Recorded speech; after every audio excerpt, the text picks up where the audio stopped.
Welcome to Footnotes of History, the podcast that whisks you away to foreign and exotic lands to sample the delights that lay within.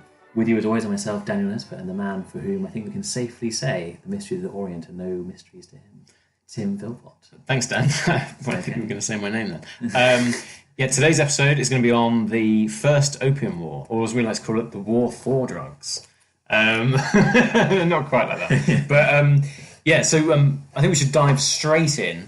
Yeah. Actually, no, let's not dive straight in. We should probably just talk slightly about why this is important. Because obviously, up until this point, it is sort of a watershed moment for quite a lot of Eastern economies, in the sense that the sort of imperial powers of Europe are obviously seeking Far Eastern markets, and up until this point, they've essentially been blocked from getting them.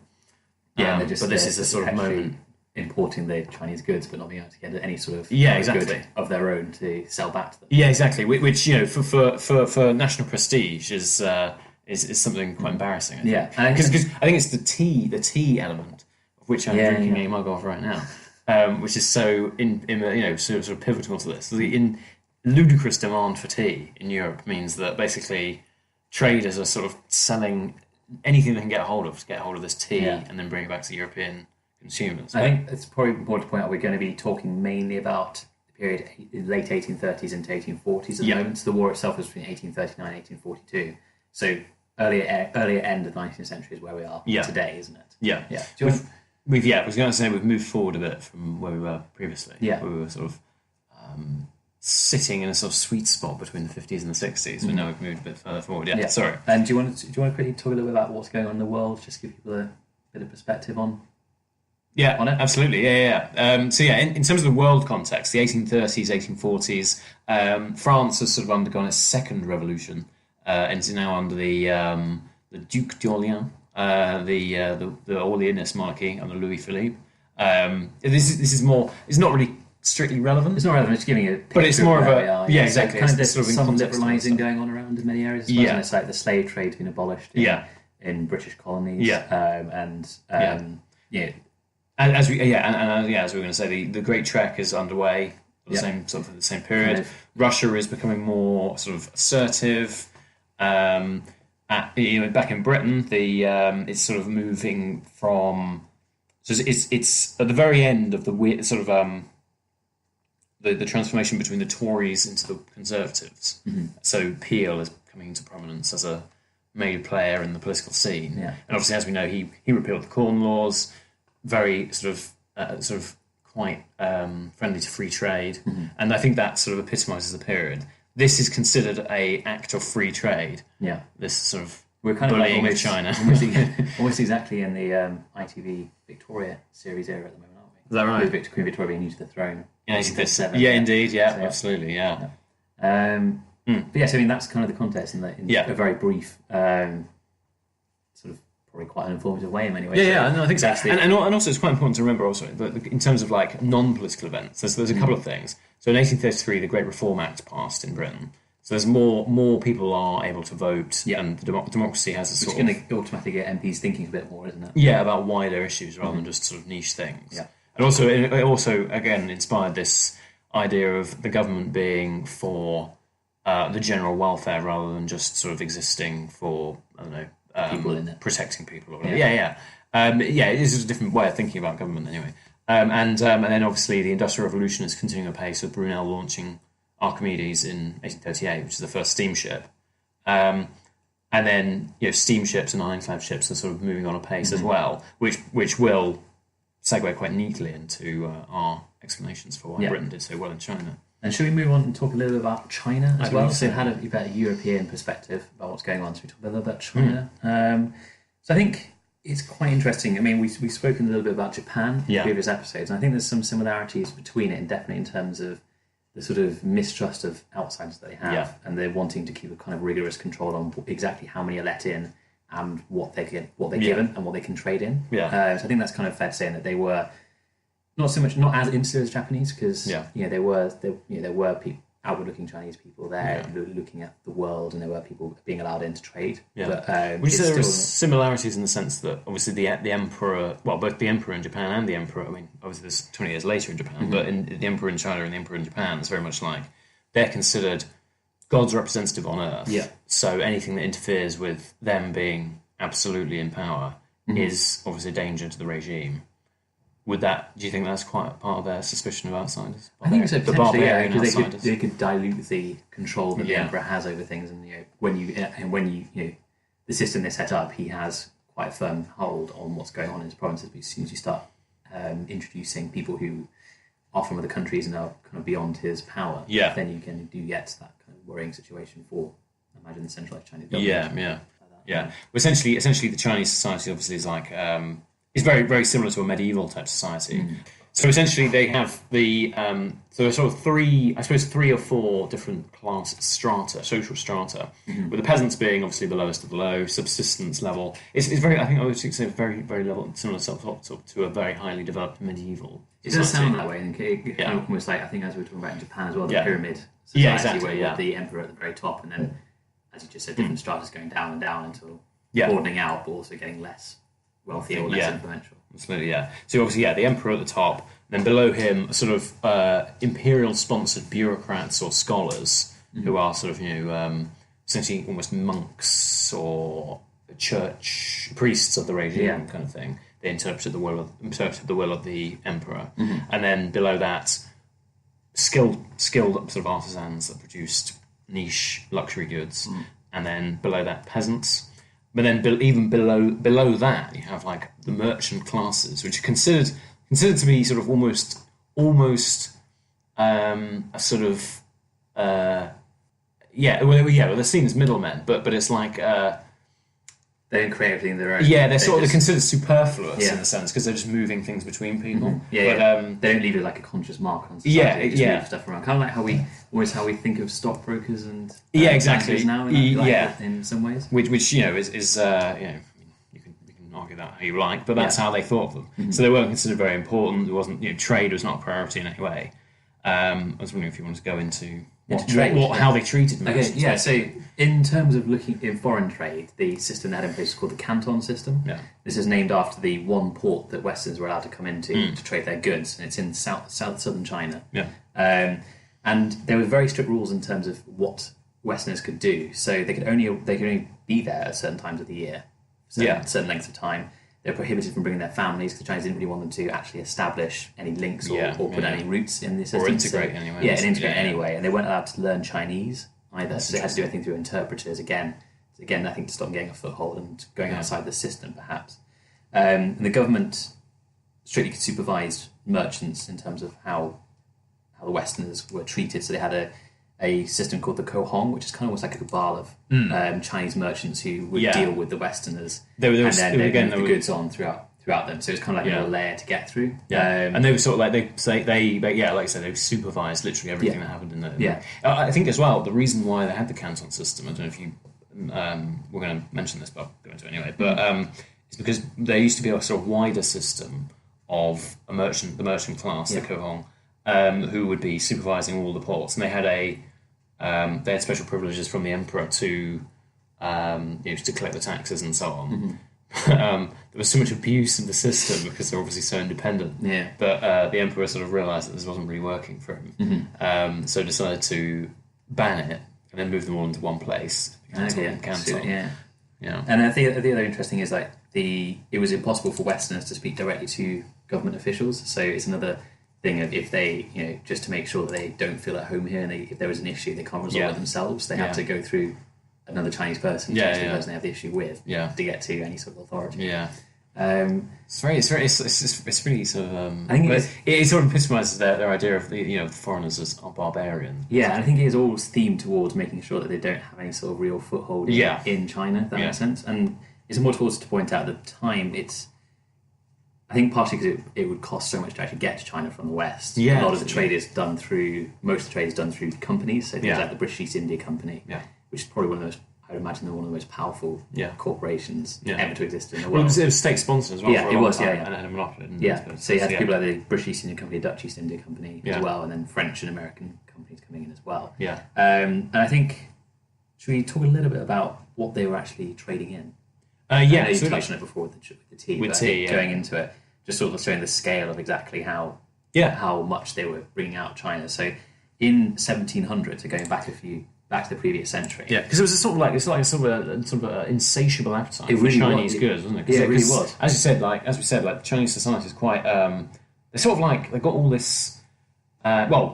Mainly because of the geographical distance between the two places, like stuff that is available it's readily available in China. It's just not in Britain. And there's just such a. I think also that you get these throughout history.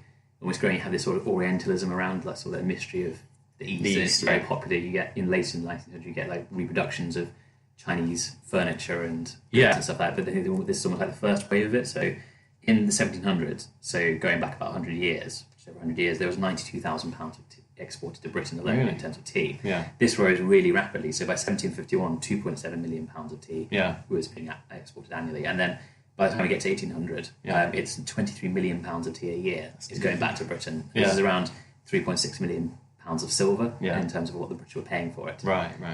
It's very difficult to understand how much money that is, I suppose. It's a pound of silver is like the weight of it. Yeah. So I mean that's a large chunk. Yeah, no, absolutely. Yeah. Especially, I think also kind of worryingly for the British into the thinking for a country that didn't actually have any access to its own silver. Yeah. So get it elsewhere. Indeed, yeah, especially in so it's not like Portugal or Spain, which have these mines in the New World. Yeah. What they term as the New World for silver. And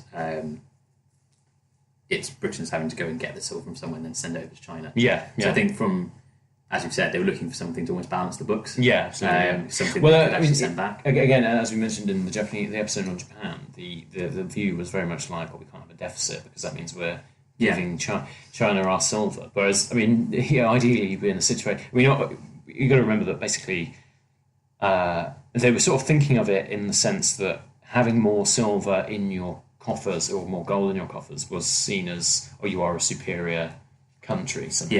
Yeah. So to be losing it, sort of reducing it, as it were, towards losing it towards to China is a negative. Mm-hmm. Whereas obviously, British citizens obviously want this tea. It's just a ludicrous amount of tea going across. Yeah. So it's not like there's any scarcity of. But I can see what you mean. So they're desperate for something to put in the place of the silver that the Chinese would want to trade the tea with. Yeah, I think they. Or not just tea, but like silk and porcelain and other all goods. this like just huge amounts of stuff, exotic things that British consumers love. Yeah, but I think one. Sorry, I'm saying again. But the one of the main problems they had as well is that because Chinese society was the way it was, quite. People refer to it as well developed, but it's essentially a well developed pre-industrial society. Yeah. So they got no use for like capital goods like tools or like pieces of machinery that they're building in Britain now in terms of part of the Industrial Revolution, that kind of stuff. So all the stuff that Britain's building in that kind of sense is sort of irrelevant to China. It doesn't really no one has a use for it. Yeah. In terms of luxury goods, all they've got is stuff that they got from elsewhere, like as we were so things like processed goods like machine cut cotton cloth, furs and clocks apparently. Well, imagine they were kind of exactly. But those are the only things that they were buying. So I suppose not everyone's going to want those. Yeah, exactly. Because you can't really rebalance out. Yeah. And why would you need a clock if you're a peasant? Exactly. So I guess that's where opium comes in. Yeah, and so opium is basically the product the British find that is actually, one, has a massive demand in China, and two, they can actually make effectively. So opium in terms of Britain is basically it's produced in India. So the British East India Company will have because it's so powerful, has both the fields that they grow the poppies and things in, then they also have the shipping routes to get it to China. And plus, it's important to note as well. Sorry, it's like you're not allowed. As a British colony, you're not allowed to trade with anybody except for the mother country.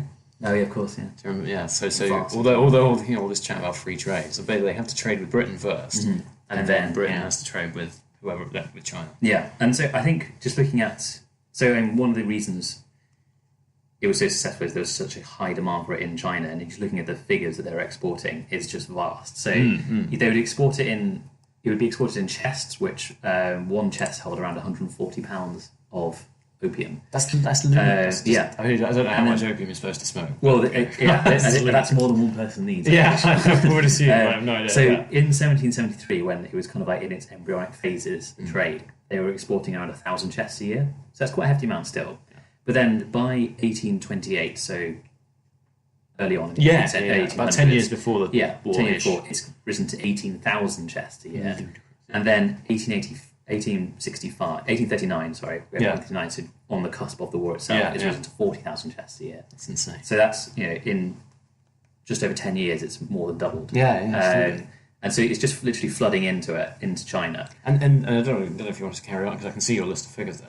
It just grows, and as we know, we have the war, and then by the late 1800s, so 1884, it's 81,000 chests again in just over 30 years. It's doubled again. Absolutely mad for this stuff. And it's an interesting one because the Chinese did smoke it beforehand, and it was quite beforehand. But what the British and what the East India Company managed to do is managed to produce strains that was a lot stronger than usual, right? Or more stronger than what the Chinese had originally had. Yeah. And then also the Chinese gradually began smoking it rather than eating it, right? Which gave them a bigger high, more powerful high, which was again more disruptive more worrying as if you're a Chinese official looking at what's coming in. I suppose so. Yeah. it is. Yeah, and so I think I think you're talking a little bit about how the process worked. So I mean, Chinese, it was not a illegal trade. Yeah, it was illegal. If you're just quickly, sorry. I mean, if you're thinking about it in terms of strength, I suppose that's actually. It's sort of like an increase in the quality of the products because you've got to buy less of it to get a bigger high. You do. I'm not. But I think you can also from the same batch that way you can sell to more people. Yeah, absolutely, exactly. Polluter. Yeah, indeed. But obviously, from a Chinese Mandarin perspective, this is not good for the morals of society. And also, if it's more powerful high, you're putting someone out of action longer. Allegedly. Well, this is what I'm saying. Like, it's very difficult to not take a position on this, isn't it? It's historical. Sorry, go on. Sorry. So what happened was, as it was an illegal trade, it had to be smuggled into China. So it would be transported to an island, sort of that was kind of equidistant between Canton, which was where the Western traders was, Hong Kong, which was a port on the coast, and Macau, which was a Portuguese sort of held area, enclave. And it was put onto an island, and then it was then sort of divided up amongst Chinese smugglers who would then take it into the mainland, then utilise the sort of river networks that China had. So it's something we'll come into later in the war, but they had very, quite highly developed networks in terms of rivers getting to cities, and then from there it was kind of just like diffused into the population at large from there. I don't know whether did we mention this, but Canton obviously is up a river. You have to get into. It's almost a mainland, but it's on a river. Yeah, so it's not on the coast. So by doing it in an island, just slightly upriver from it, then that way you can also get around. You can get around the authorities who are trying to stop you getting stuff in. Yeah. And just talking about the scale, we've obviously. The amount of opium that's going into China at this point is high, and then but the amount of people actually who are addicted to it and using it regularly is also incredibly high. So by the 1830s, it's estimated that around 90% of young males on China's east coast, so that's where the drugs are coming in the first place. 90% of Chinese young males are addicted to it. So this is literally the population the part of the population you're looking to actually be productive. Are addicted to opium in some way, or at least regularly using it. And then also if you look amongst the higher echelons of society, so government officials, 20% of those are using it, so quite a hefty proportion. But also local officials, 30%, so people who are collecting your tax revenue, or overseeing what's happening, 30% of them are addicted to it. And then also the emperor himself and large number of courtiers were also regularly using it. But also I think potentially most worryingly, in terms of in some minds of China, the large numbers of the armed forces were using it too. So the officer class were using it, people who were looking to actually be soldiers were using it. And this kind of conjured up concerns amongst the Chinese in terms of how they're actually going to defend themselves if they're attacked. I was wondering whether, because obviously it's an illegal trade. But the demand for it obviously is like, it's this luxury item, it's something that it's this sort of rich pastime, basically, smoking opium. Is it because obviously there's the moral issue of them thinking, this is bad for society, blah blah blah, it's like moral decay, blah blah. But also, they're obviously kind of missing out on the customs duties. Well, this is quite an interesting well. thing, actually, because before, I think in sort of popular culture now, with the way people think of the war now, is that Britain forced China. Like, the Chinese didn't want it at all. And Britain forced them to open up their market. Yeah, it's almost like they sort of flooded it in. Yeah, almost like they held them at gunpoint and forced it down their throats. Which to an extent they did, because they were forcing China to open up. But there was as we've seen from the figures of people consuming, there was a huge market there, and also it wasn't as clear cut as the Chinese court saying we don't want it. There was for quite a while before the war, before the Chinese started cracking down. There was a debate going on within the court itself about whether we should actually legalise the trade and profit from it, or try and clamp down on it. So there was this sort of school of thought in there, especially amongst the plus people also, who were if people are not like demand it, people are free to choose what they buy and they don't buy. Sure. I don't want to go into but I think it's very, very stressed. In terms of the factions at court, you had this hardline faction who wanted it, who looked at the army, looked at the sort of officials who were hooked on it, looked at the population hooked on it, and wanting it cracked down. You also had another, get rid of it. Kind of thing, you also had another faction which was made up of mainly southern officials who were sort of seeing the drugs coming in, seeing the amount of money it was creating, how valuable the trade was, and how much was being missed out on, and also the merchant class as well. Oh, really? Who were very pro legalising it and taxing it. So you had this thing that going on between the two sides, and the emperor kind of swayed between the two for a while, and eventually then came down on the anti-opium side and said we need to do something about it. Despite having smoked it himself. Which is an interesting thing which I never really knew. Well, I think it might be it's sort of like a snobbery type thing. It's like, we shouldn't be allowed to smoke this if you're not the actual emperor. I was going to say as well, it's interesting what you said about opening up for Britain. Obviously, opening up. This is like although obviously this is like almost the period of free trade. This is like the new imperialism. As we were saying earlier, you're not conquering something to keep control of the territory. You're conquering it for the market. And this is almost like one step more removed. You're not conquering it. You're forcing the market to be there. And basically, you're leaving all the power structures in place, but you're opening it up to your trade, goods and whatever you want to. And so we've got to this point where there's an issue for Britain in that they're bringing loads of Chinese goods in, and that they can't really get anything back. Their own way. So they've got opium. They're having success in getting that through. And getting money from it. Now the Chinese got to the point where they're getting a bit sick of the fact that Britain are sending all these drugs in, and they're not being able to stop it. And plus also I think there's also, sorry, I just want to jump in there. There's also the economic factor. The tide has sort of turned in terms of, if you're thinking about it from the the gold and silver movement perspective. The gold and silver is now actually leaving China. It's sort of like more money is being spent on opium than the other way around now. So and this is, as we said, the emperor side of the anti-opium faction. And he kind of looked around for a person to actually go down to the area it's coming in and clamp down on it. And then so he's alighted on this high-ranking bureaucrat called Lin Zexu. And he'd been governor general of a portion of central China, where he'd had part of his sort of rule there had been themed towards cracking down on opium. So he had a background, like a strong sort of background in cracking down it in the past. Drug war. Basically. Kind of like when you're looking at a politician, he's got his track record laid out on a certain issue, and he's not strayed from it. But the emperor met him 19 different times to discuss his sort of his status and what he would do. What his plan was. It's like an interview process. Basically 19 rounds. 19 rounds. But he'd also sent a document before. This was a major document on what he wanted to do beforehand. He's quite an outward thinking type of guy, because he had begun collecting material to actually start writing a book about the West to disseminate into China. In the end, he didn't actually have the time to do it, but he then gave it to a man called Wei Yuan, who actually wrote the book in the end, which is the first major Chinese work on the West, and it's called An Illustrated Treatise on the Maritime Kingdoms. And so he very much contributed into that book. The Maritime Kingdoms, which is quite interesting, because they would have brought. That's where they would have come by sea, and that was, I imagine, there. It's almost like the first wave of, like, with you in Japan, where they were like, we're going to do Western studies. That's what they think. Almost. And so he was very much at the forefront of this, and he had a reputation of being dedicated at his work, honest, and also very caring towards the citizens under his charge. So actually, he was actually quite a sound person, I think. A choice of person on paper to do this. I suppose so. I mean, if you're gonna. Obviously he would be interested in the citizens' moral position, moral status. So, and do you have anything about what he did when he got there? He wrote.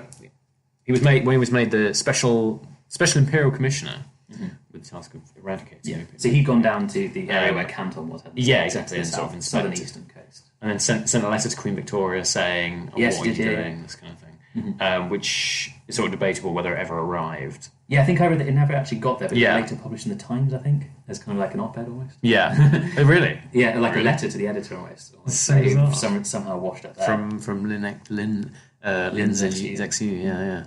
So, but yeah, and essentially, so I think the opium trade was essentially, it was like, if it wasn't banned before, it was now super banned, extra banned. And there was a crackdown on. Yeah, it had an immediate impact. So I think he arrested around 1,700 Chinese opium dealers. Yeah, and confiscated 70,000 opium pipes. Yeah, in his first few months. So it was burned on the beaches and that. Well, this is it. This is like the famous incident that. So at one point, after doing this, he then tried to convince the Western merchants to give up their opium. Yeah. And there was kind of back and forth. He invited some merchants to a meeting. Yeah. And then his plan was apparently to execute one of the leading merchants. Oh, really? So they didn't actually go because they were warned. Yeah. They were basically warned, don't go, kind of thing. This is what he's going to do. Yeah. And then, it's fair enough, I think. Then he kind of like, after this back and forth of trying to get out of them willingly, he realised it wasn't going to happen. Yeah. So he surrounded the sort of the Western Enclave with troops. So basically, the Pearl River was blockaded. It was, right? The Pearl River leading up to Canton. Yeah, the trading port. Basically stopped them in there. And what happened was the British superintendent of trade, who was there controlling it, by that point, basically told anyone who could get onto a ship, any Westerns who could get onto a ship, basically get out and get to Hong Kong. I think he sent them to. Yeah. And then all the people who left, he placed all Westerns under the protection of the Crown. Oh, really? To basically try and stop them being killed. But once Lin actually got in there, he confiscated and destroyed 1.2 million kilograms of opium that was being held. As he said, I think he mixed it with lime and salt on the beaches. Oh, really? Basically just destroyed it. Yeah. This was Lin? Yeah, this was it. Yeah. Because I think Eliot was like, he essentially said it was like he was trying to keep the peace basically. Yeah. So it was like he sort of offered an amnesty, a sort of compensation, from the British government to traders who had opium. Yeah. So like, just destroy your opium because we can't really risk this. We can't do anything about it. We'll pay you off. Yeah. The British government was like, sorry, what? What have you promised? What have you promised these people? Which is sort of made it a little bit like, should we be doing? Basically, it was sort of as you probably read, it was like, we don't disapprove of your trade, but we probably need to keep these people happy. Yeah, kind of thing.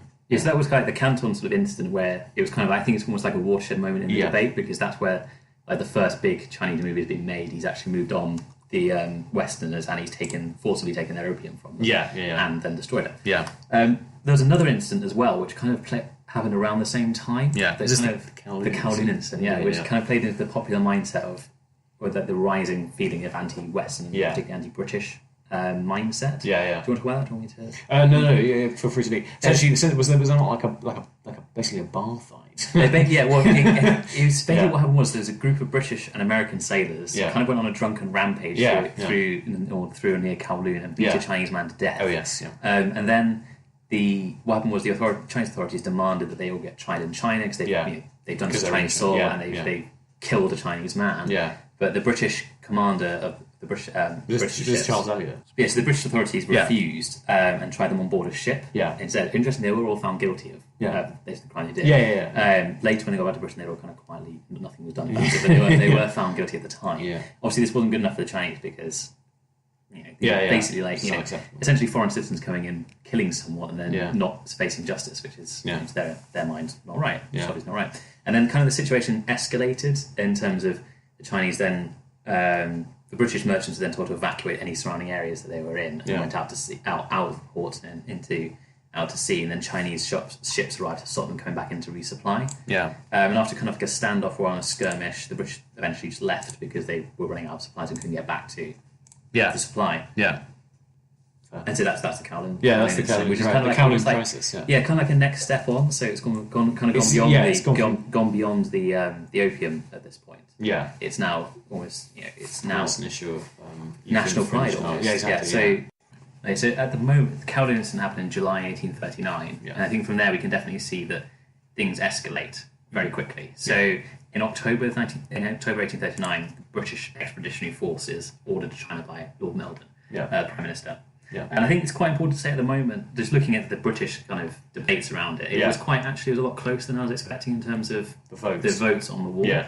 So it was only quite narrowly that the House of Commons voted for war. So it was 271 to 262 in favour. So it wasn't like by any means a sort of foregone conclusion that it would actually have the numbers to get to war. So you have people like Gladstone, later Prime Minister, and literally a man literally throughout. He literally existed for the entire period. And he headed up the anti-war MPs, and they were very despondent about the trade because they're sort of the moral and physical damage it was doing to China. I think kind of like from a perspective, we should be civilizing these people, not like destroying their civilization kind of thing. But in the end, Palmerston, who was the Foreign Secretary and basically headed the pro-war camp. That is so classic Palmerston. He's such a war hawk. He is. Unbelievable. Because he was in charge during the Japan war as well. War of Japan. And so he very much saw this as kind of a free trade being endangered situation. He didn't like the fact that China refused to treat British nations as equals. But he was very pro-war, and he issued this list of objectives to the commanders, which was, we won't go into all of them because there's a long list. He was like, we need to gain most favoured trading status, seek recompense for British property destroyed, make sure we can have British representatives on China's mainland, make sure that new ports are opened up, secure an island base for the British off China as well. So kind of like it was a roster of demands that the British force had to go out and capture. Really. And from then on, the force are sent out in 1839, October 1839. Now, also, it makes you think also because then they had to steam or sail all the way around, so they didn't arrive. It took them a while to get there. It's like June 1840 when they arrived. So, literally a year to get there. Along with the newest addition to the Royal Navy. Do you want to quickly the Devil Ship? Go down with the Devil Ship. The Devil Ship is the. It's not referred to as the HMS or the SS. It's called it's just called the Nemesis. So I think this is partially because it's not HMS because it was an East India Company ship, wasn't it? So they created it, and the government were like, we're going to take this for now. We need. But that's what I mean. It was like obviously designed to be a cargo vessel because it had a shallow draft. But they obviously kissed it out for war. Well, I think the first ironclad steam navy vessel. Ironclad steam and sail warship. Indeed. Steam and sail. Of course. Sort of sail is obviously still in vogue at the time. And I think there was a comment from one of the officers who said the war would be an extremely favourable opportunity for testing the advantages or otherwise of iron steam vessels. So it's kind of like almost the mindset the British are going into is kind of we've got some new tech. See what's going on. Let's see how we can deploy it in future. And so like along with the Nemesis, which arrived a little bit later than the advance guard, when they arrived, there were 48 ships in the British fleet, 16 warships, 4 armed steamers that they got with them, which had been converted. So, I can understand why they called. Obviously they called the Nemesis the Devil Ship, but I can understand.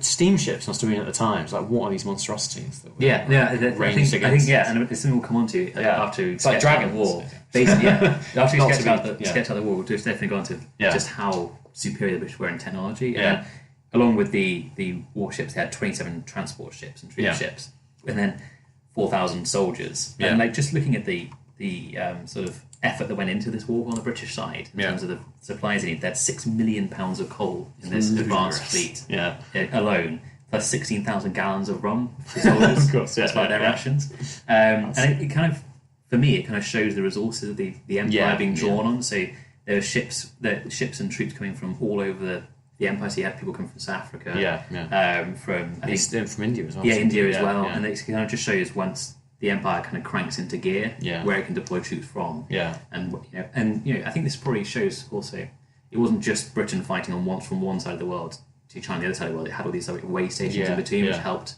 resupply throughout the war. And so just really briefly we'll sketch out what the British strategy was. I think it was kind of like their first objective was to capture a port and from then in... From Canton, you mean? It wasn't Canton they went to originally, I don't think. It was what they chose was a port called Dinkai, which was on an island off China. And from there they captured that and they kind of like spread inland. So they split into three fleets, one which into the Yellow Sea, which was to sort of threaten a bit more of the north. Then another went into the Pearl River, which was to capture Canton and move in from there.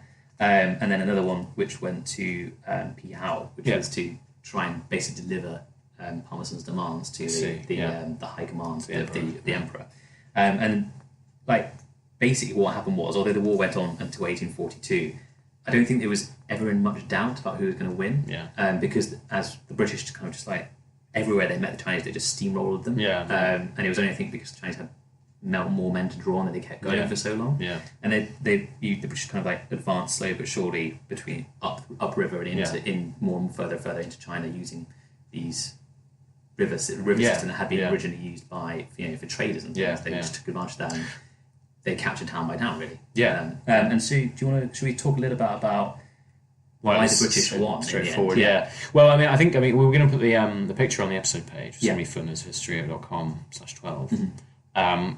But this is it's referred to as the Devil ship, obviously, as we've mentioned. This is the Nemesis. The Nemesis, but also I think that the steamships in general had obviously advantage on rivers because they could go anywhere without necessarily waiting for the wind. Whereas obviously the Chinese war junks are much more reliant on whatever the weather's doing. And also I think from reading reports of them, they were even less manoeuvrable than Western ships. Oh, really? Like they would have to sail in straight lines at British ships, as the British ship would just then fire a broadside into them. And they're all basically every image we have of the war on the water is there's always seems to be a junk just exploding when its magazines hit, and this seems to happen again and again that the British would just fire their vastly superior guns into them, and then the junks would just be destroyed by the time they even got anywhere near them. What about the?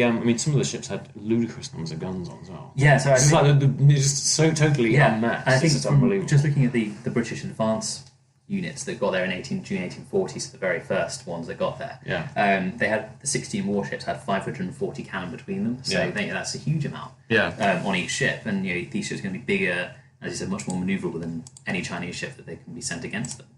I think this also the superiority isn't just it's in the army as well. So the British soldiers that were deployed were all veterans of these wars that had been going on throughout the empire to expand British territory and I imagine they probably drew upon. I know it's quite a long time afterwards, I suppose, the Napoleonic Wars, but I suppose this is a sort of but also for the very least, even though it's only 1815 was when the war ended, so it's another 20 years on ish. So you're going to have people who were young officers at the time in the Napoleonic Wars, but also you'll have a mindset in the British Army of we are the best in many ways because we have this. I guess we beat because they won the Napoleon. We beat Napoleon. We've expanded the empire, and now we're being deployed again, kind of thing. So they already have it going in. They would have confidence to actually do what they need to do. And they had rifles, cannons, and then but in comparison, China had only half of their soldiers had firearms. And a lot of those were matchlocks. So matchlock is something that the British would have used in the English Civil War. And then plus also later on. So this is literally about almost 100 years. Backwards, From and I think it was like brown best muskets as well. Their standard issue in the Napoleonic Wars. And so you get to the point where the British infantry that's like the height of their so the British infantry can shoot effective range of between 200 and 300 metres against Chinese, which have an effective range of the very most 100. Wow. And then in terms of cannon, the Chinese have artillery about 200 years behind the British. British have much more lighter manoeuvrable cannons, so they can just get them on shore and move them around when they need to. The Chinese have to drag them. And then maybe get to the battlefield in time to see their infantry being eviscerated. I think it was quite a lot of them. There's quite a lot of sort of anecdotes of the British ships just sort of sitting just out of range of the Chinese port, Chinese fortresses, and just bombarding them, without any danger to themselves. And they can manoeuvre around. So even though the Chinese have these quite hefty fixed positions of guns, they can't really bring them to bear on the British. The British can either stay out of range or manoeuvre around their field of fire. And even though the British had about a tenth of the men that the Chinese had deployed, so British had around 20,000 soldiers, whilst the Chinese had 200,000, could call on 800,000. It was. As I said, I don't think it was ever really in doubt about who was going to win because of the technological superiority. And then you just look at the list of what happened. So they capture Dingai in 1840, they capture Canton in 1841, and then they just carries on until they get closer and closer to the capital. By 1842, they've cut the Grand Canal, which is what the emperor relied on to get his basically nearest to the country. So the Grand Canal basically linked up, and then this is where they got the tax revenue coming in. This is how he distributed commands, and then the British had cut it completely by taking Zhengjing Shenzhen in July 1842, and so they could just sit there and basically interrupt interrupt anything. So I think by 1842, the Chinese really thought the writing's on the wall. Yeah, basically, we're going to have to sue for peace here. Yeah. Should we go on to the peace? Yes, the Treaty of Nanking. Yes, was actually quite a big moment, because it was sort of like, did it not also establish it's the extraterritoriality? Yeah, so it has like a list clause. Basically, you look at Palmerston's list of demands. They're kind of replicated here almost in what they got. Okay, so as you said, it's all about a lot about extraterritorialities in there. So, the Kowloon and about where the British didn't want their citizens to be tried by Chinese courts is kind of put down in black and white that if a British citizen does commit a crime in China, he's not going to be subject to Chinese law. He's going to be tried in Britain. Yeah. Then there are reparations. So reparations. So British and also debts to British merchants as well. So it's around 21 million taels. In China is a vast amount over 3 years. Yeah. Britain's given most favoured nation status. So that's if any other treaties that have negotiated with any other power that are better than the clauses of this one. Yeah. Then it will be back to Britain as well. Yeah. And 4 more ports are open to Western trade. The Canton system is ended, so it's liberalised in some form. Western trade with China, forcibly liberalised. And also Hong Kong was ceded to the British. Well, interestingly, my dad was born a few years later than this, obviously. 100 years later. So Hong Kong was ceded to the British, and eventually returned in 1997. No, it was 2000, wasn't it? I believe so. Yeah. It wasn't. It was at I'm pretty sure it was at the millennium they gave it back. Yeah. But Hong Kong is ludicrous, because it's. I mean, just quick aside, the unbelievable contrast between mainland China and Hong Kong. I mean, Hong Kong obviously has remained as a sort of sort of liberal free trade type of port, essentially merchant port for hundreds of years. It's like unbelievable contrast between the wealth in Hong Kong compared to mainland China. Just amazing. But anyway, and this treaty, I think it was supplemented by the Treaty of the Bogue, which came a bit later and kind of cemented a lot of these clauses. I think the treaty was done in quite a hurry, and then they needed to work out finer details. So those two treaties kind of ended the war on sort of humiliating terms for China, in terms of they've basically their whole approach to Western trade's been destroyed, done away with, and replaced by something they didn't want. They had to pay huge amounts of reparations and debts to British merchants, and they've had to give away some of their territory, and also the British are now going to be able to commit crimes with basic impunity in China.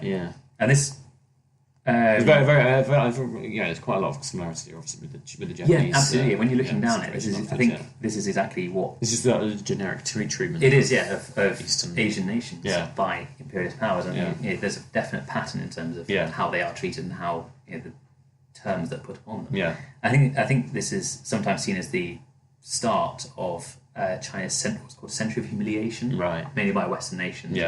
It was the moment where I think, similar to Japan in many ways, that the ruling dynasty had made it weak.